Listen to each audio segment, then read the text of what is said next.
Let us begin reading this morning with chapter number 12. Genesis 14 and 12. And they took Lot, Abram's brother's son, who dwelt in Sodom, and his goods, and departed. And there came one that had escaped and told Abram the Hebrew, for he dwelt in the plain of Mamre, the Amorite, the brother of Eshcol, and brother of Aner. And these were confederate with Abram. And when Abram heard that his brother was taken captive, he armed his trained servants, born in his own house, 318, and pursued them unto Dan. And he divided himself against them, he and his servants, by night, and smote them, and pursued them unto Hobah, which is on the left hand of Damascus. And he brought back all the goods. Also brought again his brother Lot and his goods, and the women also, and the people. And the king of Sodom went out to meet him after his return from the slaughter of Chedorlaomer, and of the kings that were with him at the valley of Shaveh, which is the king's dale. And Melchizedek, king of Salem, brought forth bread and wine, and he was the priest of the Most High God.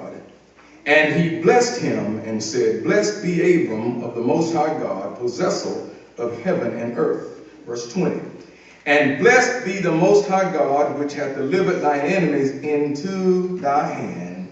And he gave him tithes of all. I want to begin today talking from this thought. God's plan for your money. God's plan. I'm glad y'all already got your shout out.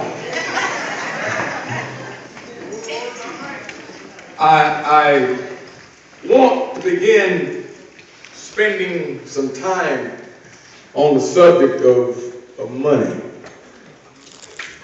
I have noticed, Pastor Wiggins, that whenever money is mentioned in church, that the atmosphere changes. See how quiet it's done?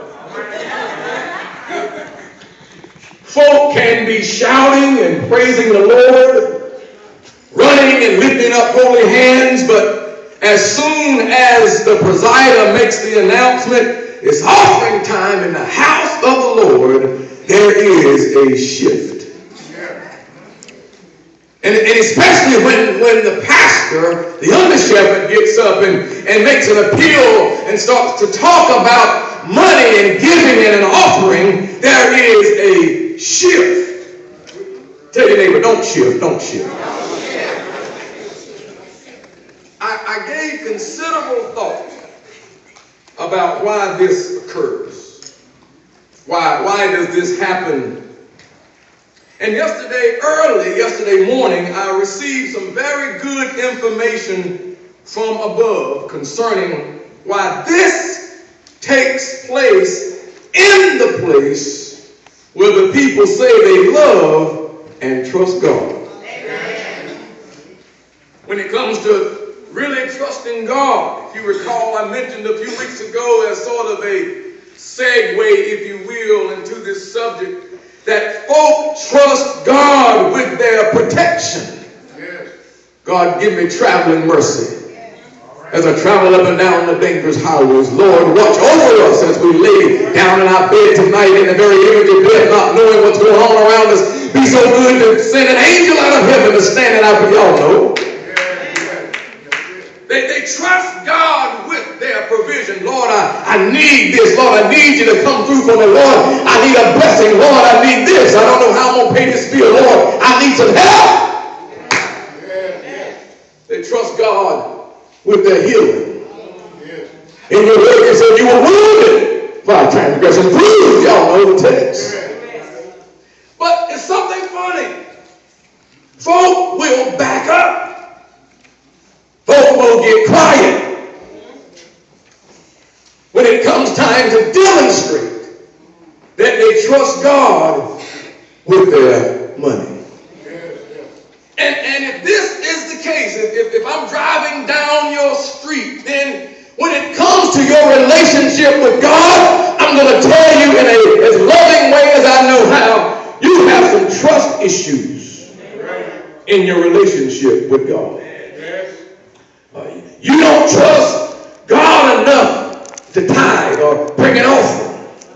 And God can't trust you with any more than you already have. Talk back to me if you can. I wish somebody would help me this morning. Some folk pray for a promotion. God, I need a pay raise. I'm struggling from month to month. And if you can just bless me, I know I can make it. But if you can't be trusted with what you already earned, how in the world do you think God's going to trust you with any more? Some even go into the handy mark and say, Lord, if I win the lottery. See, I know we got some scratching saints. I know we do. Lord, if I win the lottery, I'm going to bless the church. No, you won't. If you win the lottery, you're going to get missing.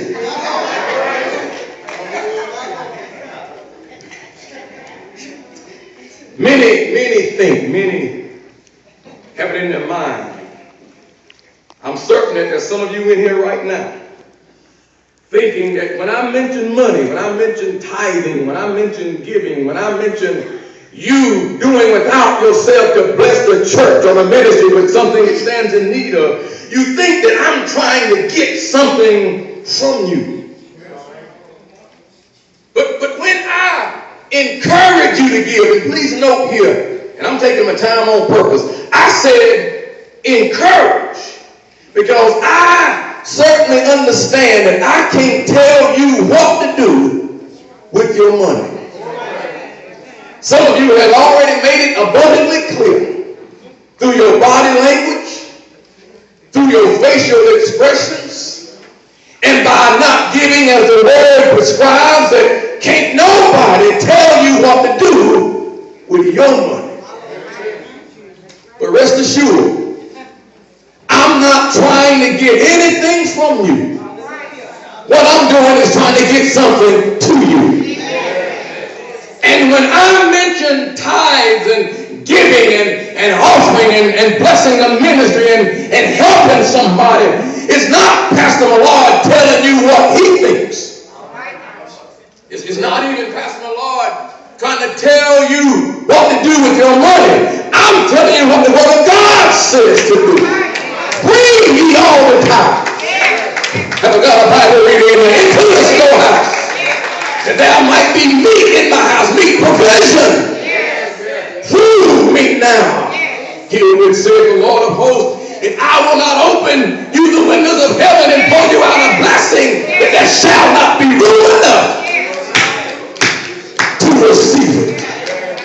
By this language, you should be able to ascertain that this is a plan designed by God. This is a promise. This is a guarantee that if you do this, that something is coming your way. And so much is coming that you can't even handle it all. In other words, if you do this, God will fix it so you become overwhelmed by His blessing. Senator Charles Grassley, a few years ago, conducted an investigation into the finances of some very prominent preachers. I'm not going to call any names, but some of these prominent preachers are some that you might even have sent a little something to yourself. It amazes me how folk will send money to a preacher way off somewhere and won't give anything at their home church. And I guarantee you one thing, that when you get sick, it's not going to be him praying for you. Here I come with my narrow behind. I'm going to be the one praying for you. I'm going to be the one laying before God. I'm going to be the one coming to your bedside. I'm going to be the one.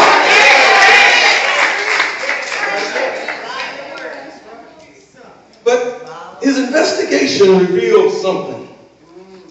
It revealed a very lavish extravagant, a very flamboyant lifestyle being lived by these servants of God.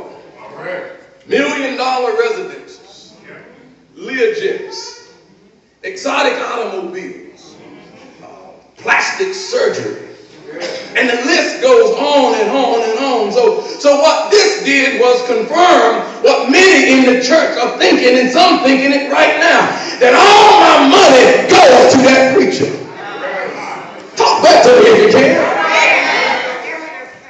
I would dare say that somebody in here right now is thinking, my money ends up in Pastor Millard's pocket. Some of you thinking perhaps that your money is funding the lifestyle that I live, but I assure you,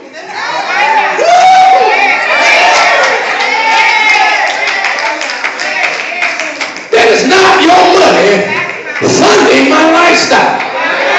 Well, what is it? I'll tell you, there's a God in heaven that comes through for me over and over and over again. There's a God in heaven that over and over again has proven himself. There's a God in heaven that does just what he said he would do.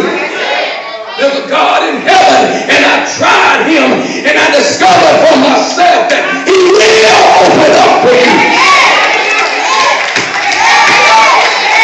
I said he will open up for you the windows of heaven and pour you out a blessing.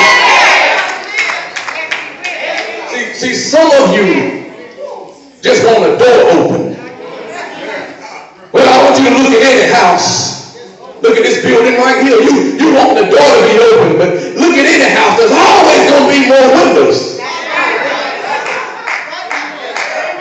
than there are doors. And God promised that if you would try him, God promised if you would trust him, that he would open you the windows of heaven. Give you more than you can handle.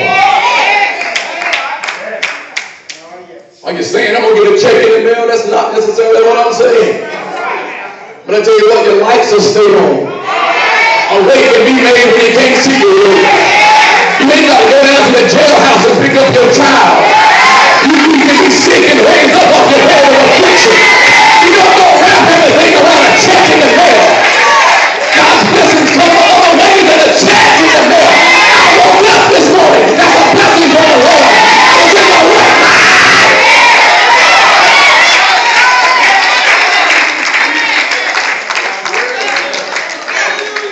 Y'all sit down. I just want to talk this morning. My voice is tired. I'm trying to talk. Some think that when I ask you to give, when I ask you to, when I make an appeal for you to offer back to God, that I'm asking you to do something that I'm not doing. Oh, but the devil is a liar. I said the devil is a liar. Check me out. Just watch and see if I don't drop my little brown envelope in the basket. Watch and see if my wife doesn't drop her little brown envelope in the basket. Watch and see if our daughter doesn't drop her little brown envelope in the basket. And do you know why I mentioned myself first? Because I'm the priest of my home. See, I told you a while back that the man should stand up and be the priest of his home. That's what God intended, that the man be the priest of his house. And saints, I'll tell you this. I will never ask you to do something that I'm not willing to do first. I can't lead in God's kingdom by dictation. I have to lead by example. I can't tell you to keep your child under control and my child's running around like a wild animal. I've got to lead by example. I have to be the first partaker. Oh, the setting aside for God the first tenth of your income is called tithing. Now, if you're trying to decide, well, should I pay on gross or net? If you ain't doing nothing now, pay something. you up. Tithe comes from an old English word, people certain mean.